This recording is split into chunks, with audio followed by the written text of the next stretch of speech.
Hello students, in today's lecture number 5 on AC voltage applied to a series LCR circuit, we shall discuss the phase difference between voltage and current phasors when AC voltage is applied to a series LCR circuit, यानी एक ऐसा circuit जिसमें L inductor जिसका inductance capital L है, एक register capital R और एक capacitor जिसका कैपेसिटेंस C है, ये तीनों सीरीज में जुड़े रहते हैं। ऐसे सर्किट में जब हम AC वोल्टेज अप्लाई करते हैं, कितना AC voltage V is equal to VM sine omega t apply करते हैं, तो उस सर्किट का बिहेवियर क्या होता है, वोल्टेज और करंट फेजर का क्या बिहेवियर होता है, कौन आगे रहता है कौन पीछे रहता है, कितना फेज डिफरेंस होता है, एवरेज पावर कंजम्पशन क्या होता है, ये सब बात इसमें हम करेंगे। इसको हम दो तरीके से पढ़ेंगे। AC voltage applied to a series LCR circuit को हम दो तरीके से पढ़ेंगे। पहले हम वेक्टर सॉल्यूशन इसका देखेंगे जिसको हम फेजर सॉल्यूशन भी कहते हैं। तो जो पहले मैं आपको बता रहा हूं ये वेक्टर सॉल्यूशन बता रहा हूं। वेक्टर सॉल्यूशन जिसको आप फेजर सॉल्यूशन भी कहते हैं, फेजर सॉल्यूशन भी कहते हैं।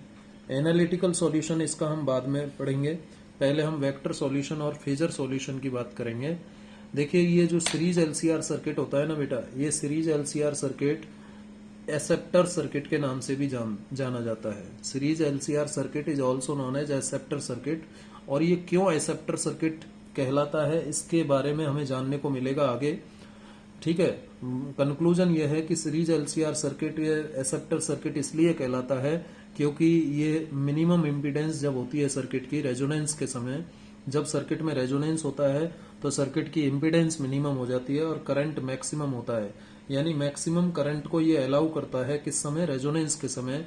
इसलिए सीरीज एलसीआर सर्किट को हम एसेप्टर सर्किट कहते हैं क्योंकि ये मैक्सिमम करंट को एक्सेप्ट करता है, अलाउ करता है, ठीक है। और इसको हम आगे डिटेल में समझेंगे रेजोनेंस कर्व के जरिए।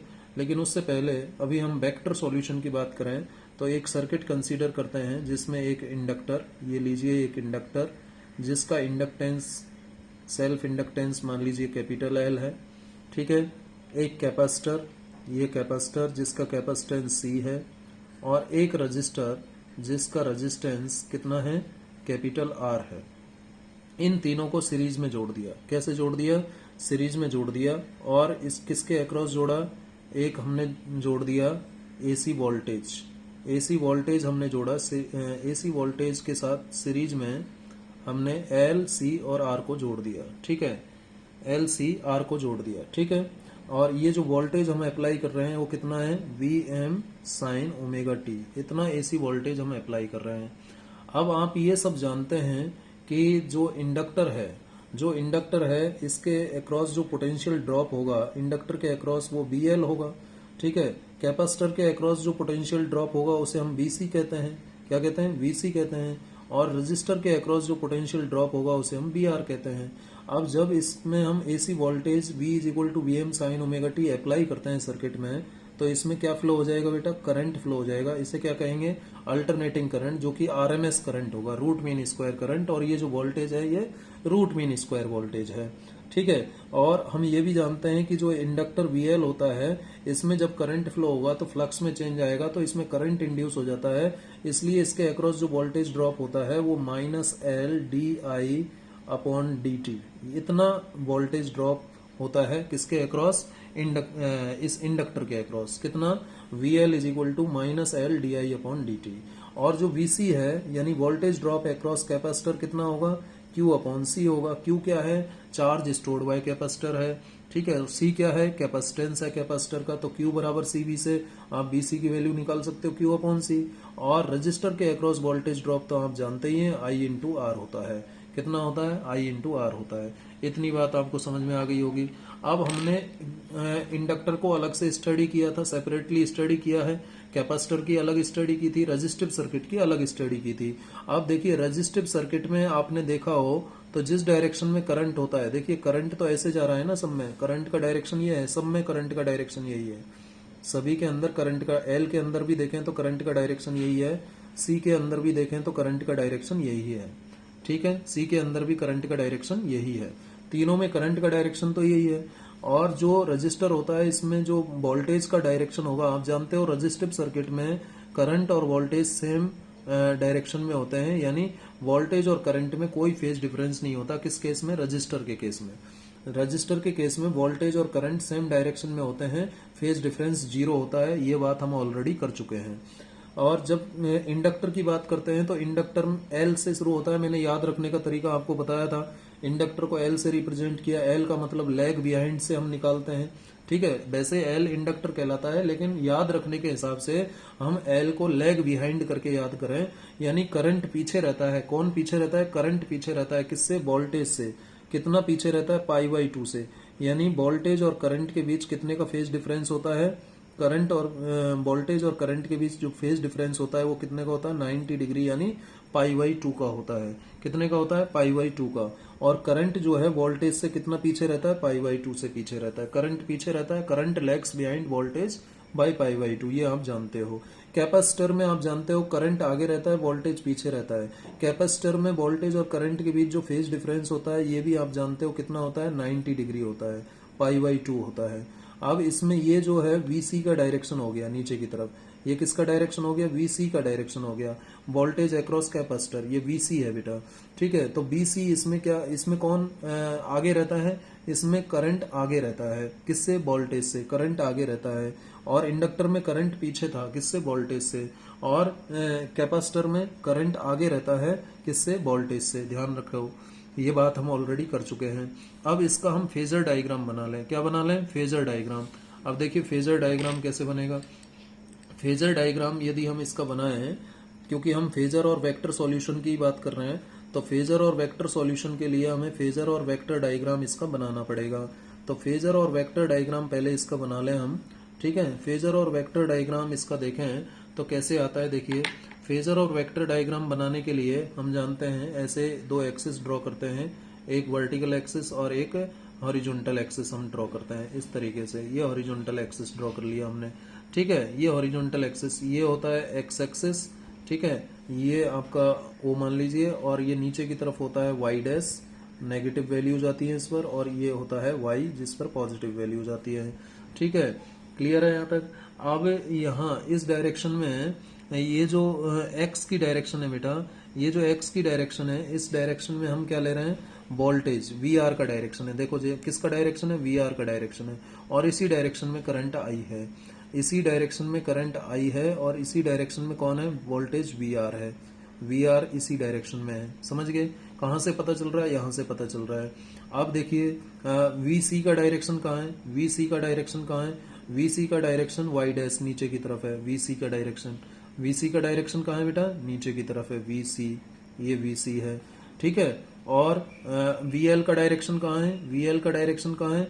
इस करंट फेजर से आगे है। करंट फेजर से आगे है कौन? Voltage across inductor V L, ये वी एल हो गया, ठीक है। ये वी एल हो गया।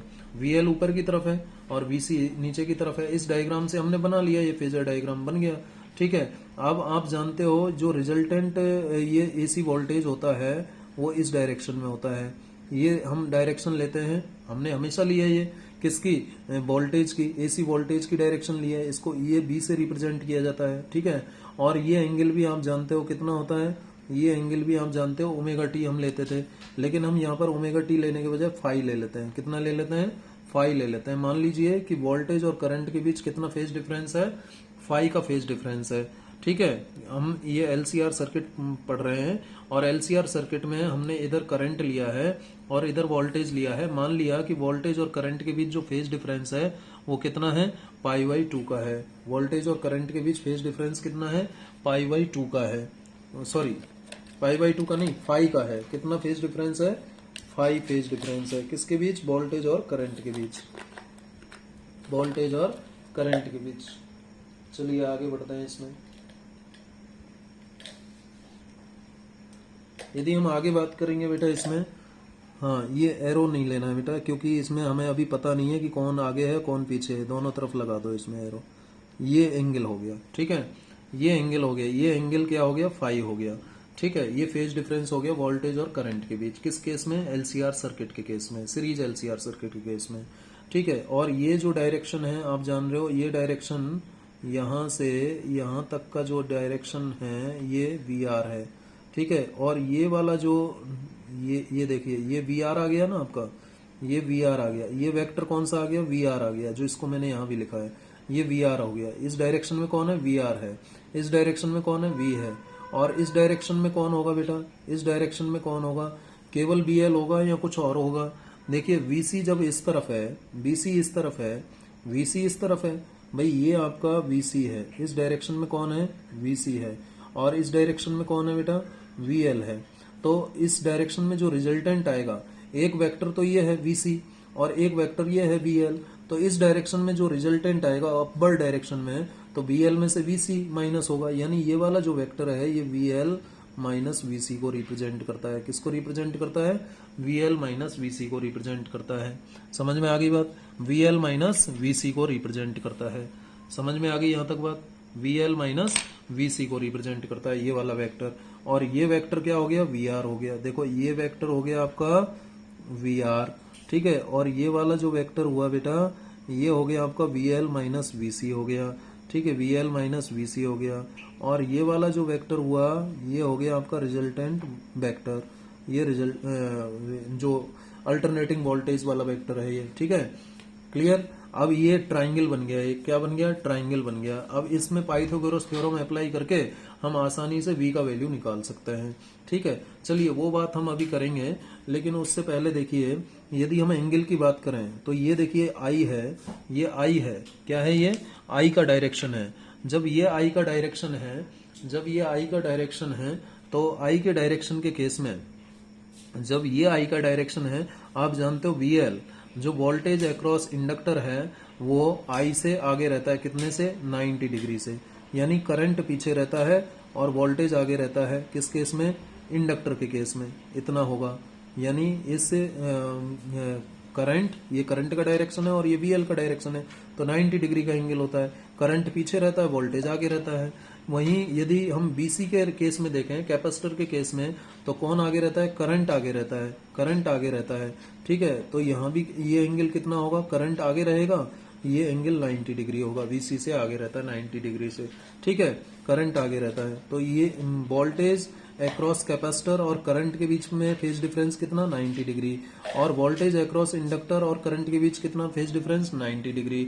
और जो रिजल्टेंट वोल्टेज है, ये जो अप्लाइड वोल्टेज है, एसी वोल्टेज, और जो इस सर्किट में करंट फ्लो हो रहा है, इन दोनों के बीच जो हम फेज डिफरेंस मान रहे हैं वो फाई मान रहे हैं।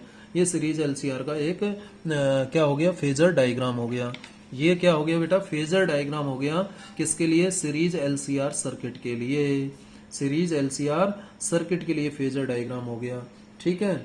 अब इसको में हम पाइथागोरस थ्योरम अप्लाई कर दें, क्या अप्लाई कर दें बेटा, पाइथागोरस थ्योरम अप्लाई कर दें। तो ये जो ट्राइंगल है, ये जो ट्राइंगल है, इसको मैं नाम दे देता हूं, मान लीजिए ए, इसको मैं नाम दे देता हूं बी। तो यूजिंग ट्राइंगल BOA, तो इस ट्राइंगल में आप कह सकते हो कि जो रिजल्टेंट वेक्टर है, लॉ ऑफ ट्राइंगल इसमें लगाएं। कौन सा अप्लाई करें, law of vector addition, triangular law of vector addition, law of triangle लगा दो इसमें। आपने 11th क्लास में पढ़ा है वेक्टर एडिशन का लॉ ऑफ ट्राइंगल, ठीक है, वो लॉ ऑफ ट्राइंगल लगाओ। तो ये एक वेक्टर है, ये दूसरा वेक्टर है, यानी V R plus B L minus V C, इन दोनों का सम इस रिजल्टेंट के बराबर होगा। यानी वेक्टर बी, आप कह सकते हो O B, vector O B is equal to vector O A plus vector A B, ऐसे लिखा जाएगा, ठीक है। Vector O B is equal to vector O B is equal to vector O A plus vector O B, लिखा जाएगा या नहीं लिखा जाएगा, ठीक है। क्योंकि देखिए यदि यहां से आप एक डॉटेड लाइन ड्रॉ करें, यहां से आप डॉटेड लाइन ड्रॉ करें, तो जितना डिस्टेंस ये है उतना ही तो ये होगा। ये भी तो डायरेक्शन यहां से यहां तक का जो वेक्टर होगा वो बी एल माइनस वी सी तो होगा, यहां से यहां तक बी एल माइनस वी सी होगा। तो जितना ये है उतना ही ये होगा। तो इसमें हमने लॉ ऑफ ट्राइंगल लगा दिए बेटा, इस तरीके से लगा दो इसमें। अब ओ बी क्या है, ओ बी क्या है, वेक्टर बी है, ओ बी क्या है, वेक्टर बी है, ठीक है, ओ बी क्या है, वेक्टर बी है। और ओ ए क्या है, वो एक डायरेक्शन में कौन है, वेक्टर वी आर है, और ए बी डायरेक्शन में कौन है, ए बी डायरेक्शन में vector B L minus vector C, यही तो है। ठीक है, अब आप जानते हो vector B is equal to, इसको मैं क्या लिख सकता हूँ, बी आर किस डायरेक्शन में है, एक्स डायरेक्शन में है, तो आई कैप लिख दिया। V R into I cap लिख सकते हैं ना वेक्टर वी आर को, 11th क्लास में हमने पढ़ा है, किसी भी वेक्टर को मैग्नीट्यूड और यूनिट वेक्टर के मल्टीप्लीकेशन के बराबर लिखा जाता है। अब देखिए वी एल माइनस वी सी किस डायरेक्शन में है, वी एल माइनस वी सी, ये तो मैग्नीट्यूड ले लिया, और वी एल माइनस वी सी किस डायरेक्शन में है, ये वाई डायरेक्शन में है, प्लस पॉजिटिव वाई डायरेक्शन में है। पॉजिटिव वाई डायरेक्शन में यूनिट वेक्टर क्या होता है, जे कैप होता है। क्या होता है, जे कैप होता है। अब इसका रिजल्टेंट हम आसानी से निकाल सकते हैं, तो इसका रिजल्टेंट क्या हो जाएगा, रिजल्टेंट यदि आप निकालोगे इसका, तो आप जानते हो v इज इक्वल टू, ये रिजल्टेंट होगा, यहाँ इसको ऐसे लिख दो, मॉडुलस ऑफ वेक्टर v, ऐसे भी तो लिख सकते हैं इसको। ठीक है, तो इसका रिजल्टेंट क्या आएगा बेटा, V R square, square of coefficient of I cap plus square of coefficient of J cap, और जे कैप का कोफिशिएंट ही है, इसका स्क्वायर कर दिया। और इस मॉडुलस v को हम और क्या लिख सकते हैं बेटा, v लिख सकते हैं। ठीक है, इसको सिंपली v लिख दिया, इज इक्वल टू आ गया V R square plus V L minus V C whole square. I hope कि आपको यहाँ तक समझ में आया होगा। अब देखिए ये वी आर क्या है और वी एल क्या है और वी सी क्या है, वी आर वी एल और वी सी क्या है। अब यदि हम V R V L V C की बात करें तो देखिए सिंस वी आर तो क्लियर है कि आई इंटू एल है। ठीक है, और वी एल क्या है, वी एल जिसको हम लिखते हैं L D I upon D T, ऐसे लिखते हैं ना बेटा। ठीक है, लेकिन हमें इस फॉर्म में यहाँ पर नहीं लिखना है, हमें इसको लिखना है किस तरीके से, वी एल बराबर आई करंट फ्लो हो रहा है इंडक्टर में, और इंडक्टर का इंडक्टिव रिएक्टेंस कितना है, एक्सएल है, तो इंडक्टर का इंडक्टिव रिएक्टेंस एक्सएल, तो भाई इसी फॉर्मूले से लिख दिया हमने, जैसे ये आई इंटू आर लिखा, वी आर बराबर आई इंटू आर लिखा। ठीक है, तो वैसे ही वी एल क्या लिख दिया, आई इंटू एक्सएल लिख दिया। भाई वी एल से फ्लो होने वाला करंट क्या है, आई है। ठीक है, एल से जो करंट जा रहा है आई फ्लो हो रहा है, और इसका रेजिस्टेंस क्या होगा, इसका इंडक्टिव रिएक्टेंस होगा, रेजिस्टेंस कितना होगा, इंडक्टिव रिएक्टेंस, यानी जो बी एल होगा वो आई इंटू एक्सएल के बराबर होगा, आई इंटू एक्सएल हो गया बी एल का वैल्यू। ऐसे ही बताइए सिमिलरली यदि आप बी सी की बात करें, जिसको आप क्यू अपॉन सी लिखते हो, इस क्यू अपॉन सी की जगह और क्या लिख सकते हैं, वीसी को यदि करंट की टर्म में लिखें तो वीसी बराबर करंट कितना फ्लो हो रहा है कैपेसिटर से, आई, और कैपेसिटर का कैपेसिटिव रिएक्टेंस होता है एक्सी। ठीक है, तो वीसी की जगह क्या लिख देंगे, आई इंटू एक्सी। भाई इस कैपेसिटर का कैपेसिटेंस कितना है, capacitive reactance, sorry capacitive reactance कितना है कैपेसिटर का, एक्सी है, और करंट कितना फ्लो हो रहा है इसमें, आई, तो इसके अक्रॉस वोल्टेज ड्रॉप बीसी किसके बराबर होगा, आई इंटू एक्सी। ठीक है, तो आई इंटू एक्सी ये लिख दिया। ठीक है, ये हमने अब इनको रिप्लेस कर देना है, वी आर की जगह लिख देना आई इंटू आर, वी एल की जगह लिख देना आई इंटू एक्सएल, और वी सी की जगह लिख देना आई इंटू एक्सी। ठीक है, तो ये रख दीजिए, अब वैल्यूज रखिए। अब वैल्यूज जब आप रखोगे आप, तो देखिए क्या लिखा जाएगा, देयर फोर वी क्या हो जाएगा बेटा, वी बराबर आ जाएगा under root V R square है, यानी I into R whole square, plus V L मतलब I into XL, minus V C मतलब I into XC whole square. ये आ गया बेटा। ठीक है, क्लियर है। अब यहां से और सॉल्व करो इसको, क्या आ जाएगा, देखो आई स्क्वायर, पहले इसको पूरा तरह सॉल्व कर लो, आई स्क्वायर आर स्क्वायर, प्लस इधर से आई कॉमन आएगा तो बाहर आएगा आई स्क्वायर, और अंदर x L minus X C whole square, ये बचेगा। अब देखो जो अंदर आई स्क्वायर है उसको बाहर लेंगे रूट से, तो आई बचेगा, आई हो जाएगा, स्क्वायर नहीं आएगा। ठीक है, और अंदर रूट के अंदर क्या रह जाएगा, R square plus X L minus X C whole square, ये आएगा रूट के अंदर। ठीक है, अब यहाँ से v अपॉन आई आ जाएगा, v अपॉन आई क्या आएगा बेटा, v अपॉन आई का वैल्यू आ जाएगा यहाँ से under root R square plus X L minus X C whole square, ये आ जाएगा। ठीक है, और v अपॉन आई, अब देखिए ये जो v अपॉन आई है ये क्या होता है। ठीक है, अब फोर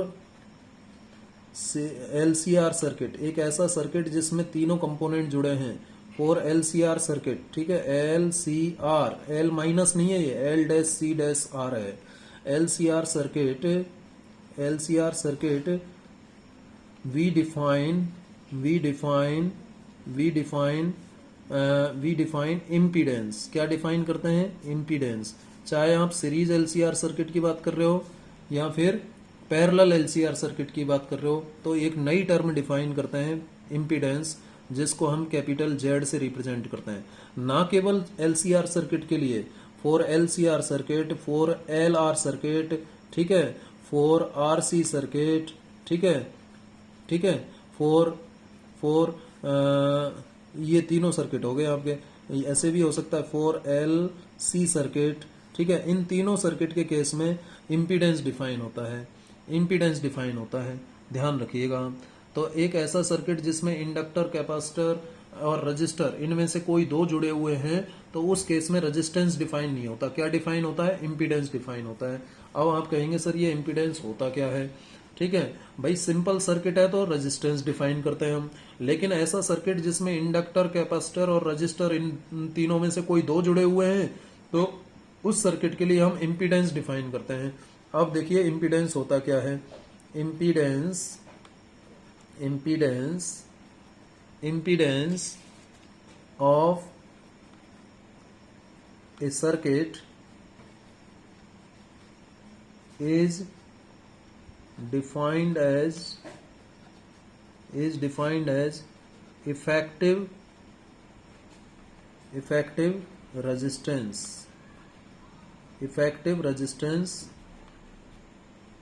offered by circuit।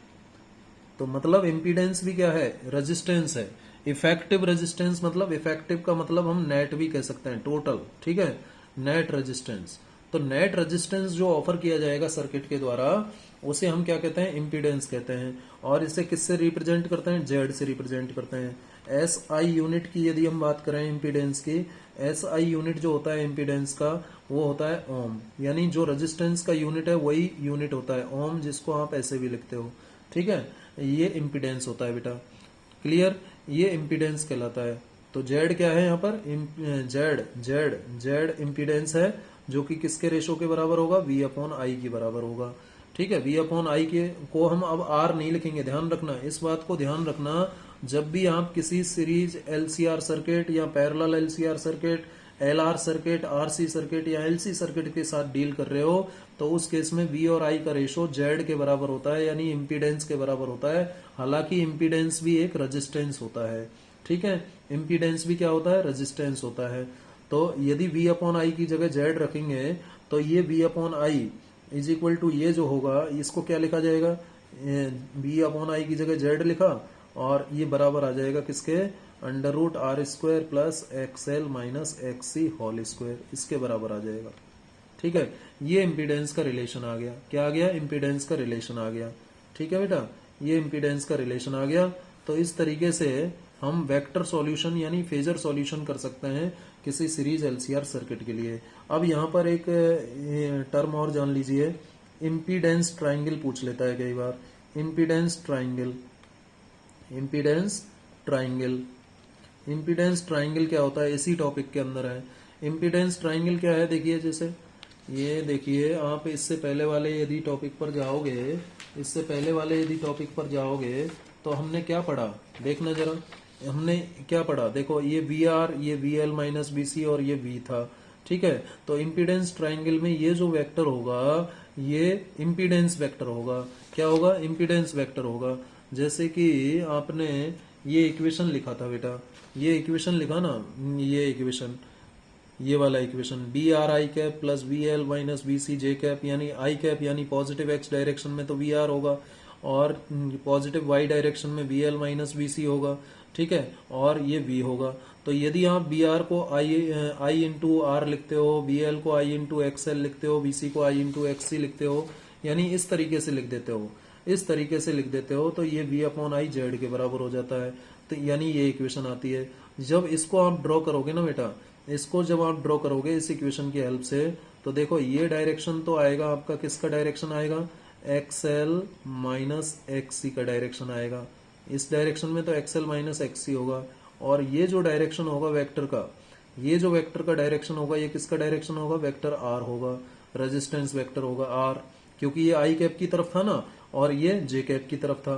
कहाँ से पता लगा, ये मैंने आपको बताया था ना अभी यहाँ पर, देखिए ये आई कैप और ये जे कैप में था, इसी को तो आगे चल के हमने आई इंटू आर लिखा है और इसी को आई इंटू एक्सएल और इसको आई इंटू एक्ससी लिखा है। ठीक है, तो एक्सएल माइनस एक्ससी आ गया लास्ट में। ठीक है, तो इसका मतलब ये जे कैप डायरेक्शन में है और ये आई कैप डायरेक्शन में है, तो इनका जो रिजल्टेंट होगा ना बेटा, अब इनका जो रिजल्टेंट होगा, ये रिजल्टेंट यानी आर और एक्सएल माइनस एक्ससी, जो आर वेक्टर है रेजिस्टेंस वेक्टर और जो एक्सएल माइनस एक्ससी है, इन दोनों का जो रिजल्टेंट होगा वो जेड होगा। क्या होगा, रिजल्टेंट जेड होगा। और ये जो एंगल होगा ये कहलाएगा फाई, ये क्या कहलाएगा, फाई कहलाएगा। ठीक है, ये फाई क्या है, phi is the phase difference, phi is the phase difference. Phi क्या है बेटा, फेज डिफरेंस, फेज डिफरेंस। ठीक है, phase difference between V and I, voltage and current phasors for series LCR circuit. ठीक है, क्लियर। तो यहां से कई बार पूछ लेता है कि इस फेज डिफरेंस की वैल्यू बताइए क्या होगी, तो कैसे निकालेंगे, यहां से आप टेन फाई निकाल लो। क्या निकाल लो, टेन फाई निकाल लो। टेन फाई इसका क्या होता है, आप जानते हो टेन फाई का मतलब perpendicular upon base, perpendicular upon base होता है। तो परपेंडिकुलर क्या है, एक्सएल माइनस एक्ससी है, एक्सएल माइनस एक्ससी, ये परपेंडिकुलर, और बेस क्या है इसका, आर है। तो ये टेन फाई आ जाएगा, और यहां से आप क्या निकाल लोगे, ये फेज डिफरेंस निकल जाएगा। तो क्या आ जाएगा, tan inverse of X L minus X C upon R, ये फेज डिफरेंस आ जाएगा। ठीक है, ये फेज डिफरेंस आ जाएगा। और यदि कई बार आपसे पावर फैक्टर पूछ लिया जाता है बेटा, एक पावर फैक्टर पूछ लिया जाता है। पावर फैक्टर क्या होता है जानते हैं हम, जो फेज डिफरेंस होता है ना, फाई, फाई एक फेज डिफरेंस है, उसी का कोसाइन निकाल लो, उसका कॉस निकाल लोगे फेज डिफरेंस का, तो आपको क्या मिल जाएगा, पावर फैक्टर मिल जाएगा। ध्यान रखिए, cosine of phase, cosine of phase क्या कहलाता है, पावर फैक्टर कहलाता है। कोसाइन, ये मैथमेटिकल डेफिनेशन है, कोसाइन ऑफ फेज। ठीक है, वैसे ही ये ट्रू पावर और वर्चुअल पावर का रेशो होता है। आगे हम देखेंगे कि ट्रू पावर क्या है और वर्चुअल पावर क्या है, आगे जानेंगे। ठीक है, तो ध्यान रखिएगा, कॉस फाई क्या कहलाता है, पावर फैक्टर कहलाता है। यदि आप इससे कॉस फाई निकालोगे इम्पीडेंस ट्राइंगल से, तो कॉस फाई का मतलब क्या होता है, आप जानते हैं, बेस अपॉन हाइपोटेन्यूज, और बेस कितना है, आर, और हाइपोटेन्यूज कितना है, जेड, यानी cos phi is equal to क्या आ जाएगा, आर अपॉन जेड आ जाएगा। तो इस तरीके से कई बार न्यूमेरिकल प्रॉब्लम में आपको फाई निकालने के लिए कहेगा, कई बार पावर फैक्टर निकालने के लिए कहेगा। ठीक है, तो इस तरीके से हम निकाल सकते हैं। फाई क्या है, फेज डिफरेंस है वोल्टेज और करंट फेजर के बीच सीरीज एलसीआर सर्किट के लिए। तो ये इम्पीडेंस ट्राइंगल कहलाता है। क्या कहलाता है, ये इम्पीडेंस ट्राइंगल। ठीक है, ये बात हो गई यहाँ तक इम्पीडेंस ट्राइंगल की। चलिए आगे हम बात कर लेते हैं। अब आगे हम बात करेंगे इम्पीडेंस ट्राइंगल के बाद, अब बात करेंगे कुछ स्पेशल केसेज की, यहाँ पर बात कर लेते हैं, कुछ स्पेशल केसेज की बात कर लेते हैं। लेकिन उससे पहले इस फॉर्मूले को हम कुछ और भी लिख सकते हैं, वो भी जान लेते हैं। देखिए, आप जानते हो एक्सएल क्या होता है बेटा, एक्सएल को मैंने बताया था आपको, एक्सएल क्या होता है, एक्सएल के बारे में मैंने आपको बताया था। XL is nothing but omega L. XL क्या होता है, ओमेगा एल होता है, ये जानते हो आप। एंड एक्ससी क्या होता है, capacitive reactance 1 upon omega C होता है, 1 अपॉन ओमेगा सी होता है, 1 अपॉन ओमेगा सी होता है। ठीक है, 1 अपॉन ओमेगा सी होता है, कौन, एक्ससी, और एक्सएल इतना होता है।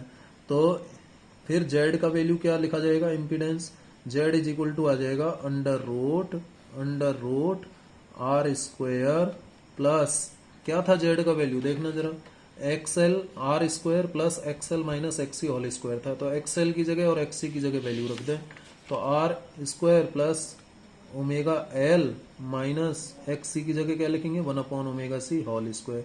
तो इस तरीके से भी इसको लिखा जा सकता है, ये भी ध्यान आप रखिएगा। ठीक है, इस तरीके से भी इसको लिख सकते हैं, ये ध्यान आप रखिएगा। तो ये फॉर्मूला इस तरीके से भी लिखा जा सकता है। कई बार आपको ओमेगा दे रखा होता है, एल दे रखा होता है, सी दे रखा होता है। ओमेगा कैसे निकाल लेंगे, ओमेगा तो आप जानते हो, omega is equal to 2 pi F से निकल जाएगा। जिसको आप एफ को कई बार न्यू भी तो लिखते हो म्यू, ठीक है, इससे निकल जाएगा ओमेगा। और आर रेजिस्टेंस होता है, एल इंडक्टेंस है, सी कैपेसिटेंस है। तो कई बार ये इंडक्टेंस कैपेसिटेंस अलग अलग दे रखे होते हैं, तो उस केस में हम इस तरीके से जेड का वैल्यू निकाल सकते हैं। चलिए अब स्पेशल केस की इसमें बात कर लेते हैं। कुछ स्पेशल केस होते हैं बेटा इसमें, स्पेशल केसेज, ठीक है। स्पेशल केसेज क्या क्या होते हैं देखिए। नंबर 1 केस की मैं बात करूं, नंबर 1 केस की मैं बात करूं, केस 1, केस 1, केस 1 क्या कहता है, यदि मैं ये मान लेता हूं if inductive reactance is greater than capacitive reactance, inductive reactance बड़ा है किससे, कैपेसिटिव रिएक्टेंस से, इंडक्टिव रिएक्टेंस बड़ा है कैपेसिटिव रिएक्टेंस से। इसका मतलब क्या हुआ, इसका मतलब ये हुआ कि जो ये सर्किट है आपका सीरीज एलसीआर सर्किट, इसमें इसका इंडक्टिव रिएक्टेंस ज्यादा है और कैपेसिटिव रिएक्टेंस कम है। तो यानी एल ज्यादा है और सी कम है, यानी इसके अक्रॉस वोल्टेज ड्रॉप ज्यादा है और इसके अक्रॉस वोल्टेज ड्रॉप कम है। तो इस केस में जिसके अक्रॉस ज्यादा वोल्टेज ड्रॉप होता है वो सर्किट वैसा ही बन जाता है। यानी ये सीरीज एलसीआर सर्किट अब कैसा हो जाएगा, इंडक्टिव डोमिनेटेड हो जाएगा। जिसकी वैल्यू ज्यादा होती है ना उसका डोमिनेंस बढ़ जाता है, उसका प्रभाव बढ़ जाता है। तो ये सीरीज एलसीआर सर्किट अब किस में बदल जाएगा, जब एक्सएल का वैल्यू एक्ससी से ज्यादा होगा तो series LCR circuit inductive dominated circuit कहलाएगा। समझ गए। यदि एक्सएल कम होता और एक्ससी ज्यादा होता तो उस केस में ये कैपेसिटिव डोमिनेटेड कहलाता, क्योंकि कैपेसिटेंस का वैल्यू ज्यादा होता। और यदि दोनों बराबर होते, एक्सएल बराबर एक्ससी होता, तो उस केस में ये सर्किट प्योरली रेजिस्टिव सर्किट की तरह व्यवहार करता। उस समय फिर सर्किट में रेजोनेंस होता है। चलिए ये केसेज हम लिख लेते हैं। तो if XL is greater than एक्ससी, जब एक्सएल का वैल्यू एक्ससी से ज्यादा है तो इस केस में क्या होगा, दैट इज कौन आगे रहेगा कौन पीछे रहेगा, दैट इज करंट, ठीक है, करंट लैग्स बिहाइंड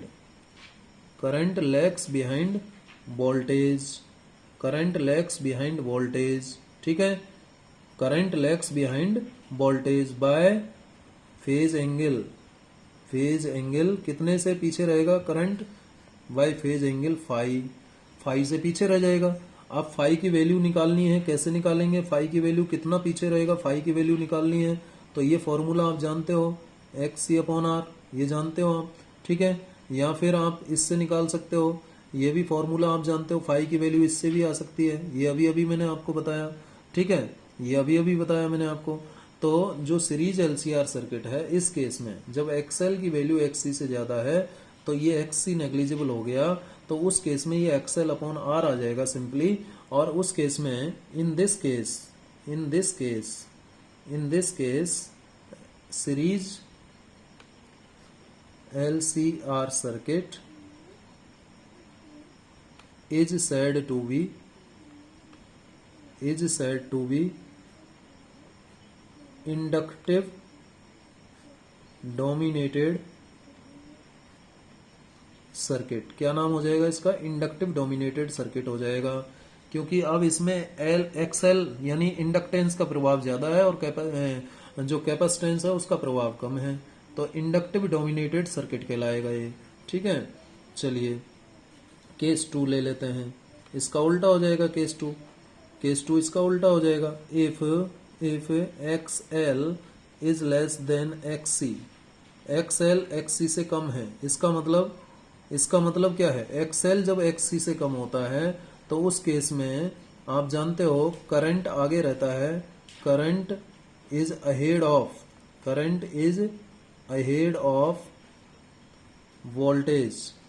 वोल्टेज जिसको आप EMF भी कहते हो, क्या कहते हो, EMF भी कहते हो, ध्यान रखना EMF भी कह रहे हो आप इसको, ठीक है, वोल्टेज जिसको आप EMF भी कह रहे हो, current is ahead of voltage और EMF, ठीक है, बाय फेज एंगल फाई, कितने से आगे रहेगा, फाई से। अब फाई वापस निकालना है तो उसी फॉर्मूले का आप यूज कर सकते हो, किसका, tan phi is equal to XL minus XC/R, या फिर यूज कर सकते हो cos phi is equal to R upon Z, इससे निकाल सकते हो आप। ठीक है, अब इस केस में in this case series LCR circuit is said to be capacitive dominated. कैसा कहलाएगा बेटा? कैपेसिटिव डोमिनेटेड सर्किट कहलाएगा इस केस में। ठीक है, कैपेसिटिव डोमिनेटेड सर्किट कहलाएगा। अब थर्ड केस बड़ा इंपॉर्टेंट है, इसको आप ध्यान से समझिए।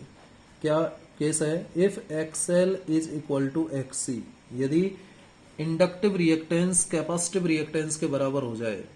ठीक है, तो जब इंडक्टिव रिएक्टेंस कैपेसिटिव रिएक्टेंस के बराबर हो जाएगा तो इसका मतलब क्या है?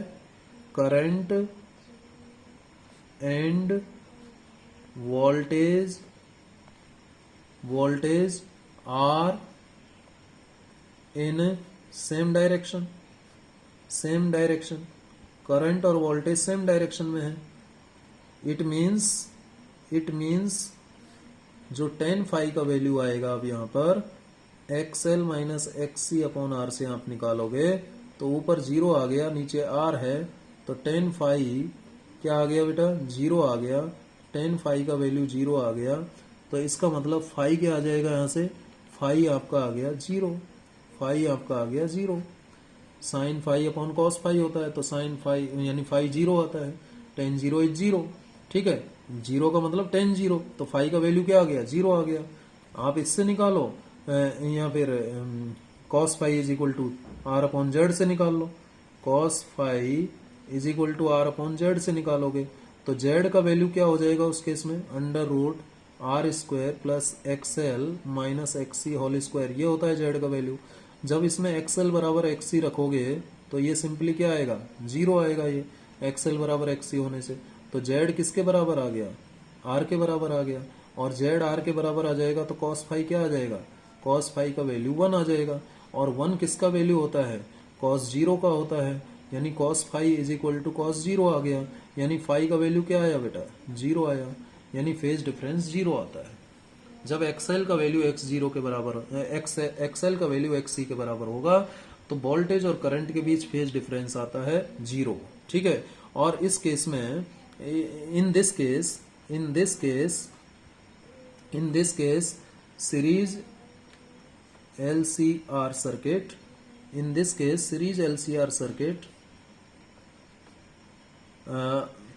is said to be purely resistive circuit। कैसा बन जाएगा series LCR circuit? Purely resistive circuit. कैसे कह सकते हो भाई? यहाँ फेज डिफरेंस 0 आ रहा है, तो ऐसा किस केस में होता है? रेजिस्टिव सर्किट के केस में होता है। तो प्योरली रेजिस्टिव सर्किट की कहलाएगा कौन? Series LCR circuit. And current यहाँ लिखिए, and resonance will occur,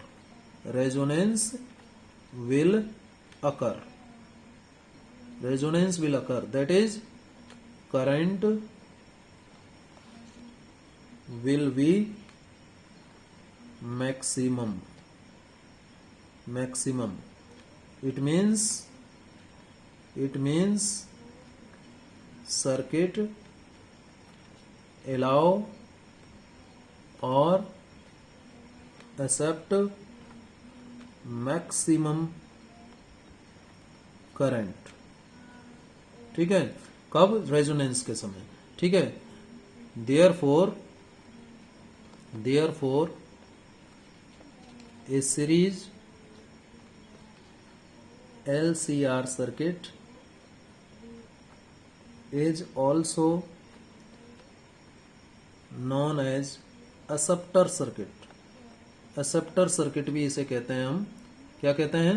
acceptor circuit भी कहते हैं, क्योंकि रेजोनेंस के समय इसमें करंट मैक्सिमम होता है। और जब करंट मैक्सिमम होगा तो इम्पीडेंस क्या हो जाएगा बेटा? मिनिमम हो जाएगा। जेड का वैल्यू क्या हो जाएगा? मिनिमम हो जाएगा।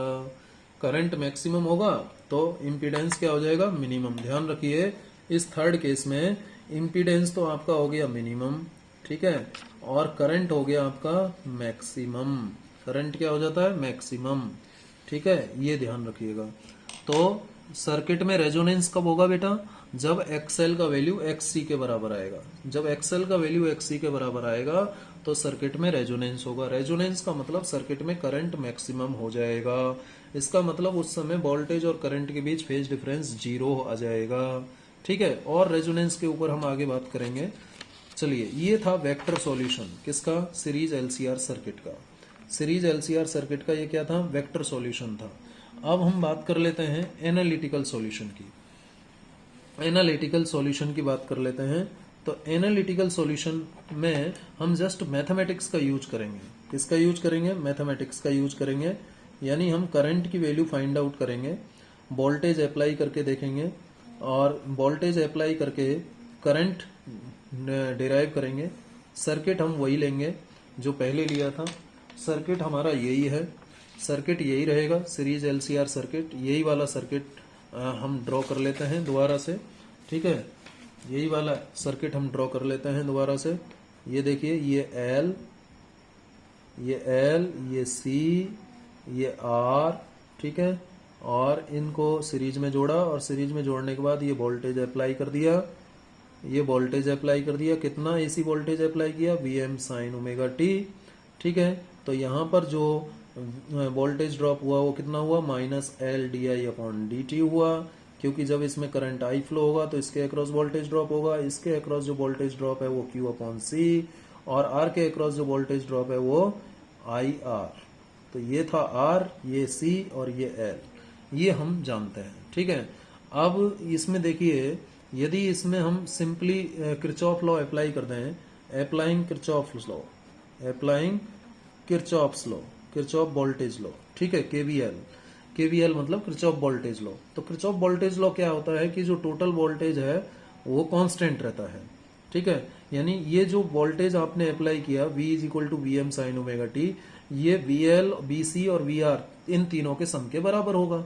किसके बराबर होगा? V = VL plus VC plus VR, ये होगा। ठीक है, ये होगा, सिंपल सी बात है। अब यहाँ पर VL क्या है?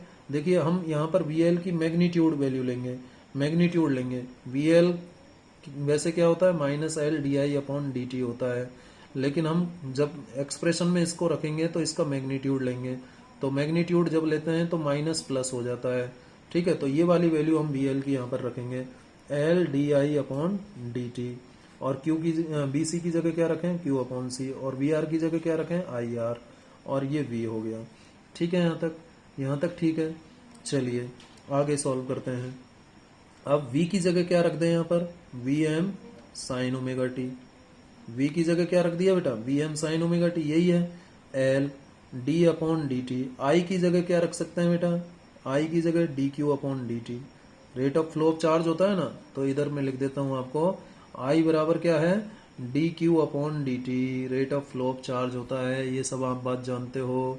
ठीक है, तो यहाँ I की जगह ये रख दिया, plus Q/C as it is रखा, प्लस I की जगह क्या रखा था हमने? dQ/dt, और जो R राइट साइड में इसको पहले लिख लो, इस तरीके से लिख लिया।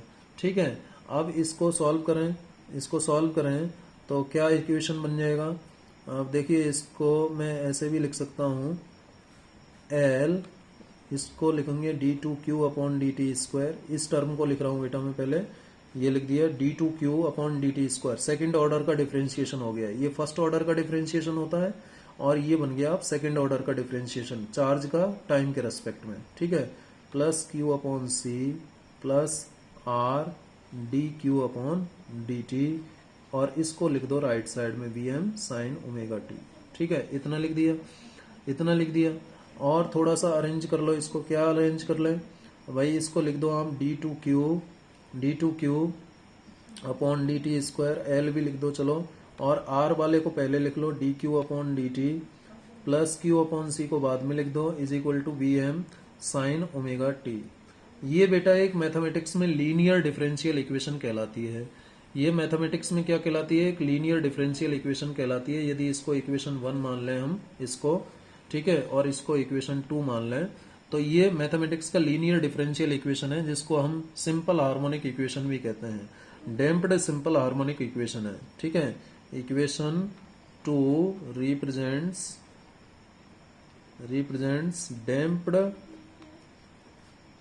SHM सिंपल हार्मोनिक मोशन का इक्वेशन है ये, सिंपल हार्मोनिक मोशन इक्वेशन है ये, ठीक है, SHM इक्वेशन है, ठीक है। एंड इट्स सॉल्यूशन, ये लीनियर, मैथमेटिक्स में इसको लीनियर डिफरेंशियल इक्वेशन कहेंगे, और इसका जो सॉल्यूशन है वो आपको याद रखना है, उसका सॉल्यूशन में आपको नहीं जाना है, मैथमेटिक्स वाले इसका सॉल्यूशन भी पढ़ेंगे, लेकिन उसका सॉल्यूशन आप यहाँ पर याद रखिए, इसमें कोई इधर उधर नहीं सोचना है आपको। इसका सॉल्यूशन होता है, याद रखिए, साइन ओमेगा टी है ये, प्लस थीटा, ये होता है। Q is equal to Q M sine omega T plus theta, ये इसका सॉल्यूशन होता है। इसको मैं इक्वेशन 3 मान लेता हूँ।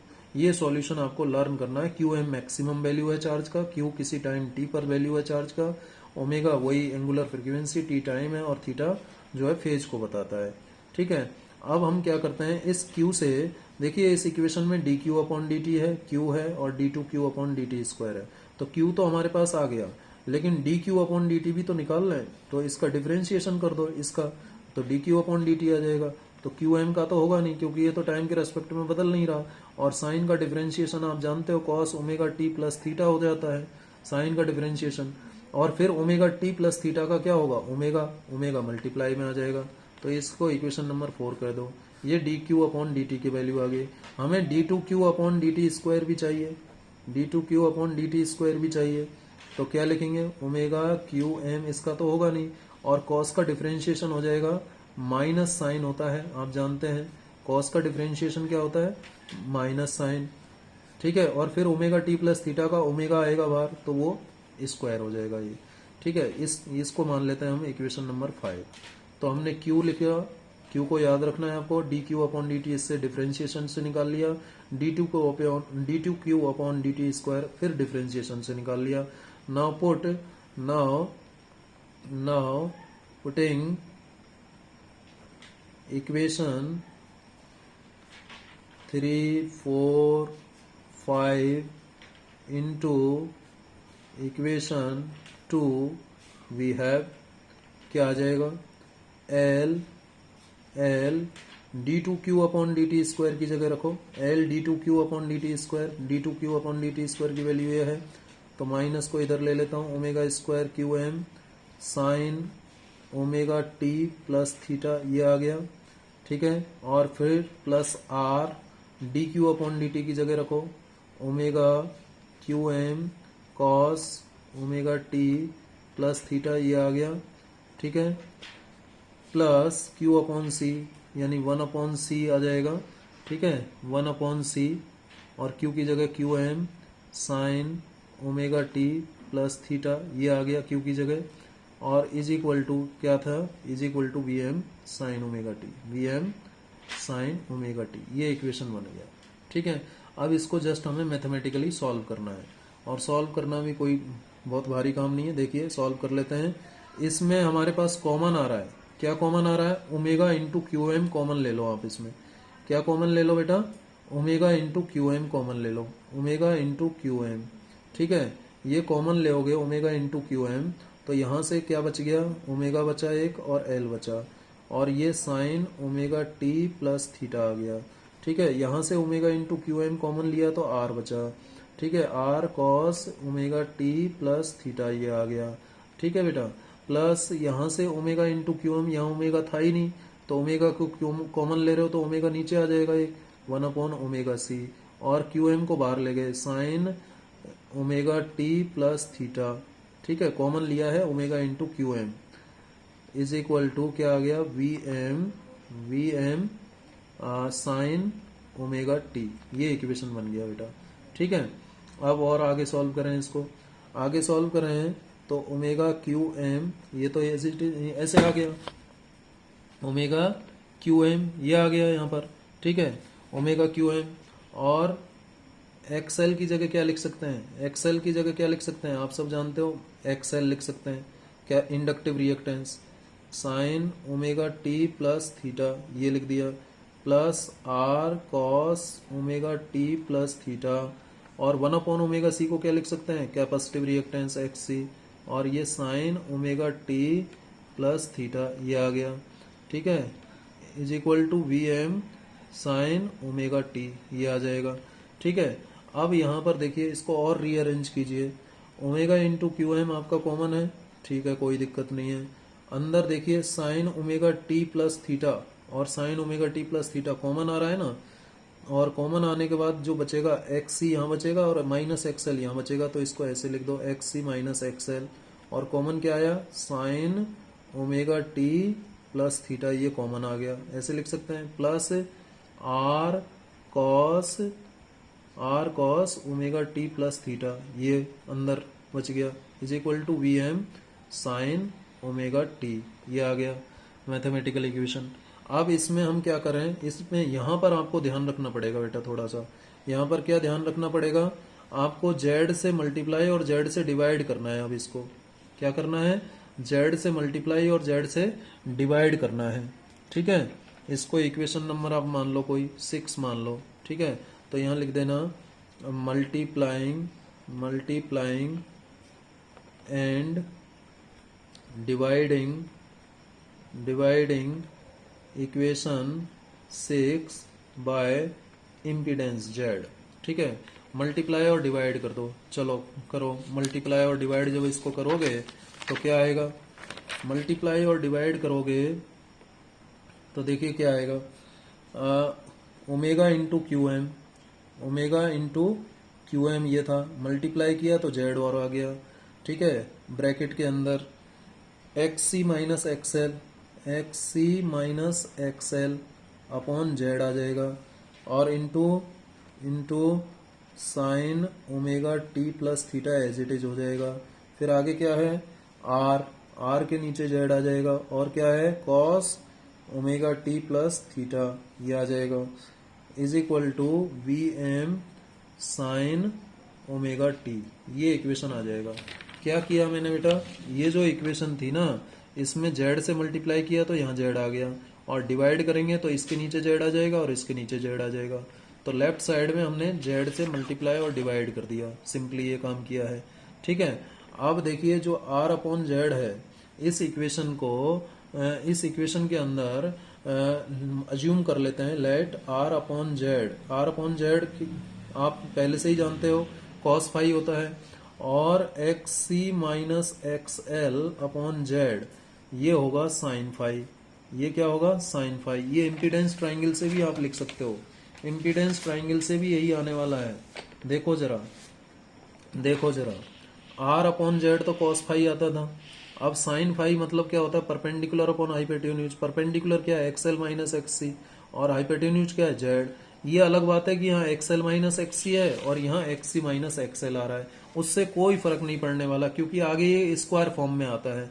ये जो यहाँ पर आ रहा है ये स्क्वायर फॉर्म में आ रहा है, तो इससे कोई फर्क नहीं पड़ने वाला है। इसको XC माइनस XL लिखो या XL माइनस XC लिखो, एक ही बात है। स्क्वायर फॉर्म में है तो नेगेटिव या XL माइनस XC और XC माइनस XL से कोई फर्क नहीं पड़ेगा। तो इसको आप cos फाई मान लीजिए और इसको sin फाई मान लीजिए, तो जो इक्वेशन हो जाएगा ओमेगा क्यू एम जेड, और यहाँ पर इसको आपने cos फाई माना, cos फाई, ठीक है, सॉरी sin फाई माना था इसको क्या माना, दोबारा लिखो इसको, और omega Q M Z XC minus XL upon Z को क्या माना है, sin फाई, ठीक है, into sine omega T plus theta ये हो गया, प्लस R अपॉन जेड को क्या माना है आपने, cos फाई, ठीक है, और आगे क्या है, cos omega T plus theta, और इधर क्या आ गया, VM साइन ओमेगा टी, ठीक है, VM साइन ओमेगा टी। अब देखिए ये A मान लूं और ये B मान लूं, तो साइन है साइन V प्लस cos है cos B, है या नहीं। ये इसको A मान लिया ओमेगा टी प्लस थीटा को, और इसको B मान लो, ठीक है, या इसको A मान लो इसको B मान लो, तो साइन है साइन V प्लस cos है cos B क्या होता है, cos A माइनस B होता है, cos A माइनस B होता है। तो इसको क्या लिखेंगे बेटा हम, ओमेगा क्यू एम जेड, इसको लिख सकता हूं, जब इसको मैं A मान लेता हूं और इसको B मान लेता हूं, तो cos of A minus B ऐसा लिख सकते हैं ना, ठीक है, is equal to V M sine omega T. देखो ये कहाँ से लिखा मैंने, ये ध्यान रखना आप, cos of C minus D या ए माइनस बी, आप जानते होंगे cos of A minus B cos A cos B plus sine A sine B होता है। इस फॉर्मूले से लिख दिया, ठीक है। इस फॉर्मूले से इसको हमने इस तरीके से लिख लिया, इसको ए माना है, इसको बी माना है, ठीक है। तो ये आ गया, ये आ गया, ठीक है। अब दोनों साइड्स को कंपेयर करो, इसकी दोनों साइड्स को कंपेयर करो। तो यदि इस इक्वेशन को आप मान लो 7 नंबर ही चल रहा है ना हमारा, ठीक है, ठीक है। तो कंपेयर करो, comparing both sides of equation 7 की दोनों साइड को कंपेयर करो। तो क्या मिलेगा आपको दोनों साइड को कंपेयर करने से? देखो Vm की जगह क्या मिल गया है आपको, Vm की जगह क्या है बेटा, omega Q M into Z है। Vm की जगह omega Q M into Z है, omega Q M into Z. देखिए यहां से क्या निकल के आ रहा है, एक तो ये आ गया, ये भी निकालेंगे, और दूसरा कंपैरिजन क्या आ रहा है, साइन, यहाँ साइन ओमेगा टी है और यहाँ cos omega T plus theta minus phi है। तो यदि मैं इस omega T plus theta minus phi, इसमें थीटा माइनस फाई को, यदि मैं थीटा माइनस फाई को मान लेता हूं माइनस पाई बाई टू, यानी omega T minus pi by to इसको लिख दूं, तो ये साइन ओमेगा टी हो जाएगा। यदि theta minus pi by two, theta minus phi minus pi by two के बराबर होगा, तो ये साइन ओमेगा टी हो जाएगा। थीटा माइनस फाई को क्या मान रहा हूं मैं, माइनस पाई बाई टू, इसको माइनस पाई बाई टू लिखेंगे तो omega T minus pi by to का जो कॉस निकलेगा वो साइन ओमेगा टी आएगा। तो इस तरीके से लिखा जा सकता है, ठीक है। तो यहां से थीटा माइनस फाई की वैल्यू ये आ गई, और ये देखिए यहां से आप देखिए वी एम अपॉन जेड निकालू यहां से, तो ओमेगा इंटू क्यू एम के बराबर आएगा। अब ये वी एम क्या है, मैक्सिमम वोल्टेज है, ठीक है, एसी वोल्टेज की मैक्सिमम वैल्यू है, और जेड क्या है, इम्पीडेंस। तो इनका रेशो क्या होगा, मैक्सिमम करंट हो जाएगा।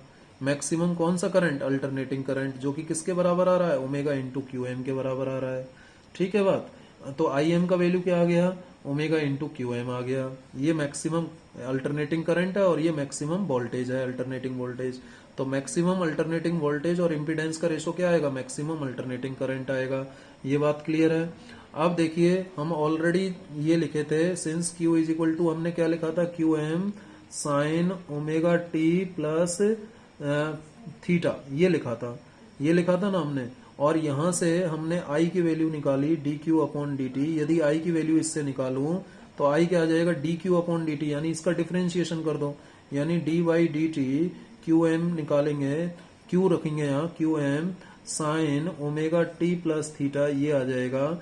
और जब इसको डिफरेंशिएट करेंगे तो क्यू एम तो एज इट इज, और साइन का differentiation cos omega T plus theta हो जाएगा, और ओमेगा टी प्लस थीटा का ओमेगा होगा, तो ये आई की वैल्यू आ जाएगी बेटा। और जब ओमेगा इंटू क्यू एम की जगह हम क्या लिख सकते हैं, आई एम लिख सकते हैं, और थीटा की वैल्यू यहाँ से देखिए क्या लिखा जा सकता है, theta is equal to five minus pi by two लिखा जा सकता है। थीटा की वैल्यू क्या लिख सकते हैं, five minus pi by to लिख सकते हैं, ठीक है। तो थीटा की जगह लिखो five minus pi by to, omega T minus plus theta की जगह लिखेंगे five minus pi by to, ये लिख दिया। तो ये आई की जो इक्वेशन है वो कैसे आ जाएगी, अब देखो आई की जो वैल्यू है, आई इज इक्वल टू, ये क्या आ जाएगा बेटा, आई एम, और इसको हम क्या लिखेंगे, इसको हम लिखेंगे sine of omega T plus five. कैसे, cos of omega T plus five को एक मान लें और माइनस पाई बाई टू है, तो ये sine of omega T plus five आ जाएगा। ये आ गया करंट का इक्वेशन। ये किसका इक्वेशन आ गया, अल्टरनेटिंग करंट का इक्वेशन आ गया, अल्टरनेटिंग करंट का इक्वेशन आ गया। जहां आई एम क्या है, मैक्सिमम करंट क्या है बेटा, मैक्सिमम करंट है वी एम अपॉन जेड, और जेड की वैल्यू तो हम ऑलरेडी जानते हैं। तो आई एम को क्या लिखा जा सकता है, V M maximum voltage, alternating voltage divided by Z, और जेड का मतलब R square plus X L minus XC, या XC minus XL, whatever you want to write, ठीक है, ये लिखा जा सकता है होल स्क्वायर। तो ये आई एम की वैल्यू आ गई, किसकी वैल्यू आ गई, आई एम की वैल्यू आ गई। और टेन फाई की वैल्यू आप जानते ही हो, फेज फेज डिफरेंस कितना आया एलसीआर सर्किट में, ये फाई जो है फेज डिफरेंस बता रहा है किसके बीच, वोल्टेज और करंट के बीच। ध्यान कीजिए वोल्टेज कितना आपने अप्लाई किया, रफ में लिख रहा हूं मैं, वोल्टेज आपने जो अप्लाई किया वो इतना अप्लाई किया था वी साइन ओमेगा टी, और ये ओमेगा टी और ये ओमेगा टी प्लस फाई आ रहा है, यानी सीरीज एलसीआर सर्किट में जो फेज डिफरेंस है वो फाई के बराबर आ रहा है। तो इस तरीके से हम ये फेज डिफरेंस भी निकाल सकते हैं। फेज डिफरेंस निकालना है तो आप जानते हैं tan phi is equal to X L minus X C upon R होता है। तो यहाँ से फाई आ जाएगा आपका, किसके बराबर आ जाएगा phi, tan inverse X L minus X C upon R, ये आ जाएगा। और मैंने आपको ऑलरेडी बताया कि इसको एक्स एल माइनस एक्स सी लिखो या एक्स सी माइनस एक्स एल लिखो, एक ही बात है, स्क्वायर टर्म है, उससे कोई फर्क नहीं पड़ने वाला।